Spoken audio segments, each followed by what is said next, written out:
Good morning, girls and boys, Siyabingelela abafana namantombazana. and welcome to another Kids Live. Siyanamukela kwenye iKids Live. We're very happy that you've joined us. Sijabule kakhulu ukuthi nihlanganyele kanye nathi. It's such a joy for us when we meet someone maybe who we've never met before, Mhlawumbe kuyinjabulo enkulu kwesinye isikhathi uhlangane nomuntu ongaze uhlangane naye ngaphambilini. and they say, we know you from Kids Live. Ethi ngikwazela kwiKids Live. So wherever you are today listening, whether it's in Russia or Armenia or Germany or France, welcome. Noma mhlawumbe uyithola use-Russia, use-German, use-France noma e-Armenia, siyakubingelela.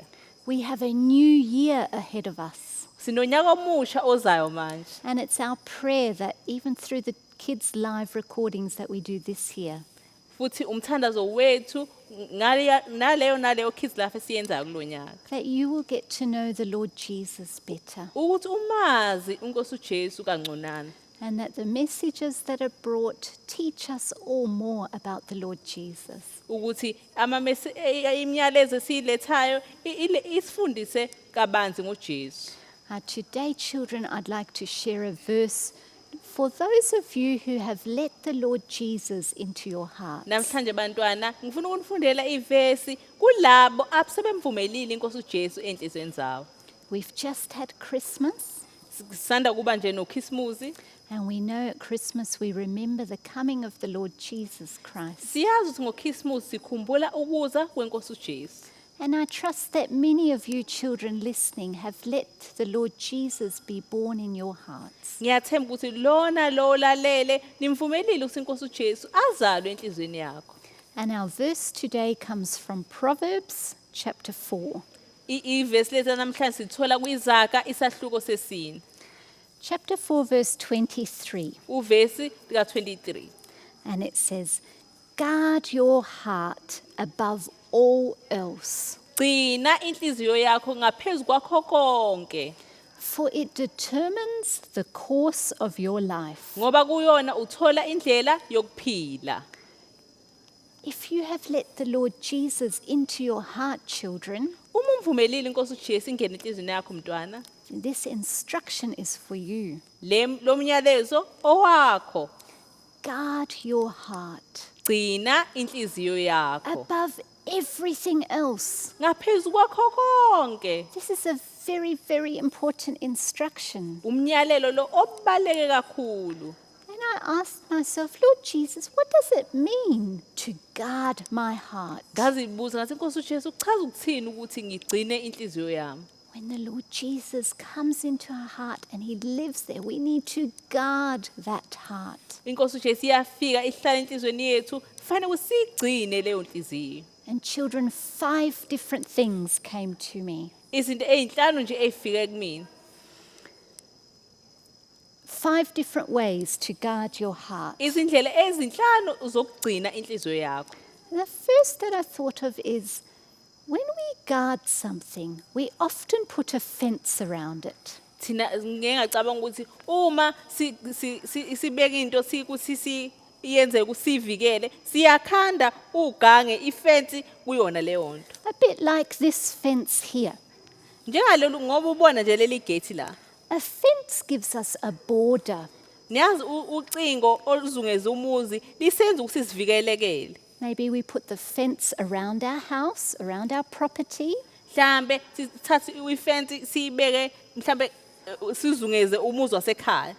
It's a boundary. It separates what's yours from what isn't yours. Kuwenza umehluko kulokho phakathi nalokho ngaphandle ongasikho kwakho. And it stops people from just walking in. Futhi ucingo oluzungeza umuzi wakho liyalokhu livikela ukuthi abantu bengavele nje bengene ekhaya kwakho. It's the same with our hearts, children. Kunjalo ke nenhliziyo zethu bantwana. We can guard our hearts by putting up a fence. Singayigcina inhliziyo yethu ngokuthi sibeke ifence enhlizweni yethu. Our parents help us. They help us set boundaries. Abazali bethu bayasiza ukuthi kube khona izinto esingayivumela ukuthi ingene.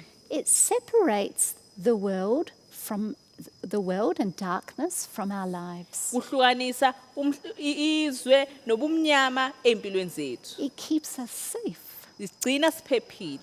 We know that the boundaries our parents have put in place, they're there for our protection. Siyazi ukuthi lokho abazali abangasivumeli ukuthi sikwenze kulapho ukuze kusivikele. And in the same way, we build a fence, a boundary for our heart, to guard our heart from the evil one. Nangakho ke nathi sibeka lolo cingo lolo ukuthi sivikele komubi. We separate between the evil things and things from God, of God. Siyahlukanisa ezintweni ezimbi zikaSathane kodwa siye ezintweni zikaNkulunkulu. The second way we can guard our heart, Indlela yesibili yokugcina inhliziyo yethu. when we want to protect something that's very expensive or pack money away or keep things safe, Uma sifuna ukugcina mhlambe imali yethu noma into ebalekile sigcine iphephile. we might put them into a safe and then we use a lock. Siyayikhiyela leyo nto. And we make sure it's closed so that no one can get in. Siqiniseke ukuthi kuvaliwe ukuthi kungangeni umuntu. We do that so our things can't be stolen. Siyakwenza lokhu ukuthi izinto zethu zingatshontshwa. And I had to think, do you know, it's the same with our hearts. Ngicabanga ukuthi kunjalo ke nasenhlizweni yethu. Do you know, the great thief is Satan. Niyazi ke bantwana, isele elikhulu uSathane. We don't want Satan into our hearts. Asimfuni uSathane enhlizweni zethu. We don't want him to come in and steal that which the Lord Jesus has done and is doing within us. Asifuni ukuthi afike azotshontsha lokho uNkulunkulu akakwenzayo enhlizweni yethu. And we need to lock Satan out. Sidinga umkhiyelo uSathane. We can do that. We can say, no, Satan.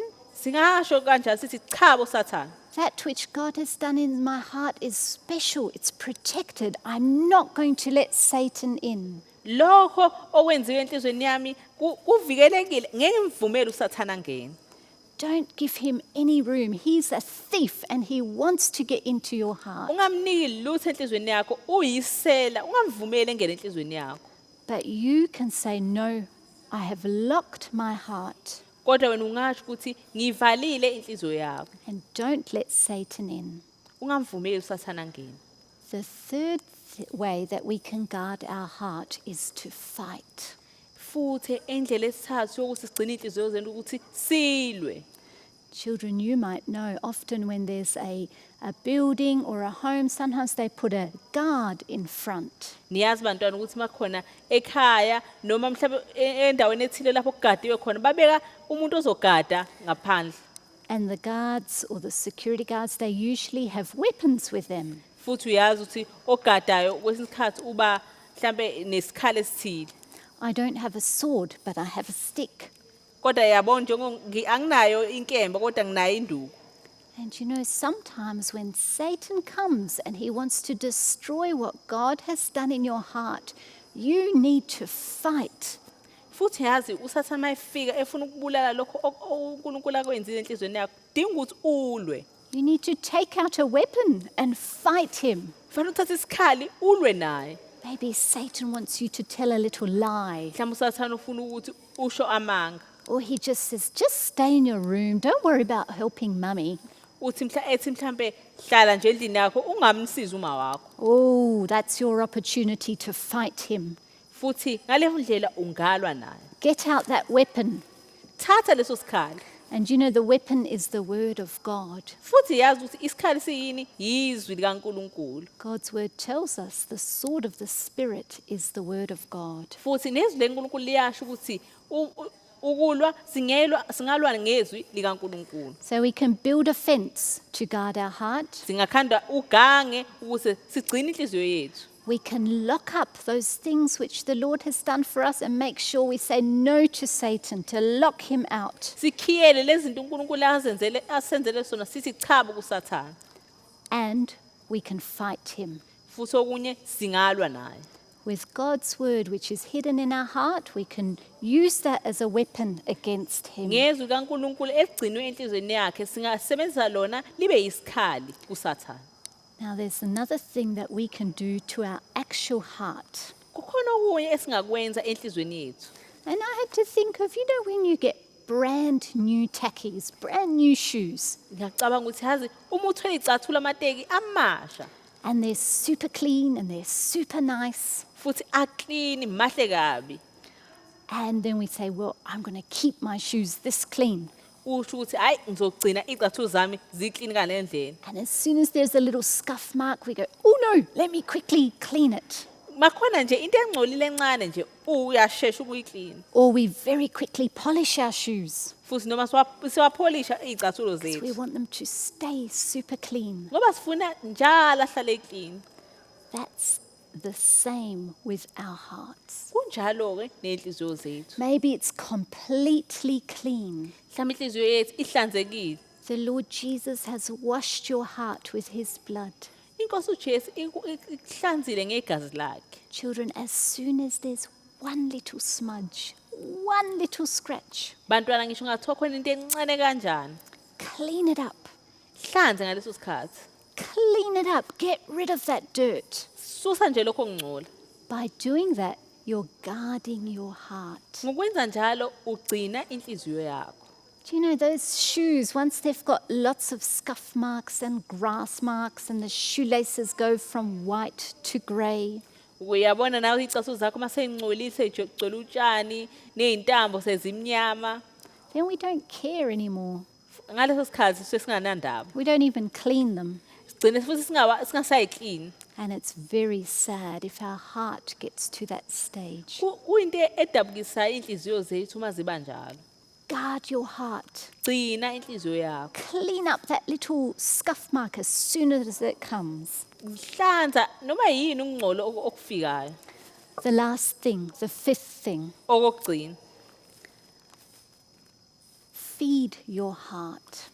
Yipha ukudla inhliziyo yakho. Your heart needs to be fed. Inhliziyo yakho idinga ukudla. That's one way to guard the heart. Indlela ukuthi ugcine inhliziyo yakho. And children, if you can read, read God's word. Bantwana uma ukwazi ukufunda, funda izwi likaNkulunkulu. Open God's word and say, Lord Jesus, feed my heart.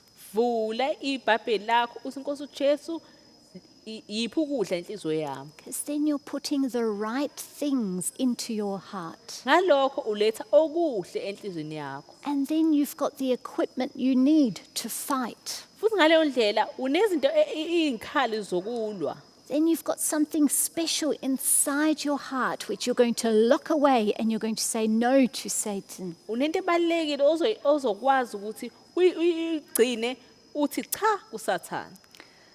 So children, 5 ways to guard your heart. Bantwana indlela ezinhlanu zokugcina inhliziyo yakho. And God's word says, above everything else, guard your heart. Izwi laNkulunkulu liyasho ukuthi ngaphezulu kwakho konke gcina inhliziyo yakho. Set up that boundary, set up that fence Yiba nalolu ucingo ugange that will separate you from the world. okuzokuhlukanisa nezwe. Lock Satan away. Don't let that thief in. Mkhiyela uSathane ungamvumeli ukuthi angene phakathi eyisela. Use the sword of the Spirit to fight. Yisebenzise inkemba kamoya ukuthi ulwe. Don't just sit back and get lazy about your heart. Ungahlali nje uvilaphe ngenhliziyo yakho. Number 4, keep it clean.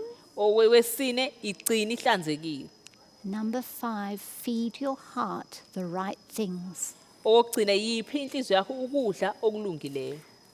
Do you know, children, I think the reason why God's word says, above all else, guard your heart, Bantwana ngoba nibona ukuthi kungani ukuthi izwi laNkulunkulu lithi ngaphezulu kwakho konke gcina inhliziyo yakho. it's because, children, if you are a child of the Lord, Ngoba bantwana uma umntwana kaNkulunkulu there's a huge fight going for your heart. kunempi enkulu enhlizweni yakho. You may have seen this picture before. It shows light and darkness, the Satan fighting light for the heart. Njengoba nibona ukukhanya nobumnyama uSathane efuna inhliziyo yomuntu. There's a big fight.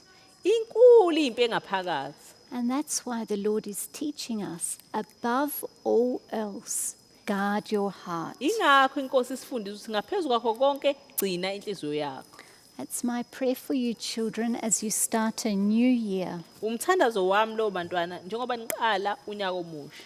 There are things you can do to guard your heart. khona izinto ongazenza ukuthi ugcine inhliziyo yakho. And may the Lord Jesus help you. Inkosi uJesu ngiyacela ukuthi ikusize. Let's pray. Asithandazeni. Lord Jesus, thank you for this message. Nkosi uJesu siyabonga ngalomnyalezo. We know there's a battle for our hearts. Siyazi ukuthi khona impi enhlizweni yethu. And you teach us to guard our heart above everything else. Uyasifundisa uzigcine inhliziyo zethu ngaphezu kokho konke. Please help the children Siyacela usize abantwana. and be with them as they begin a new year. Ube nabo bezoqala unyaka omusha. Amen. Amen.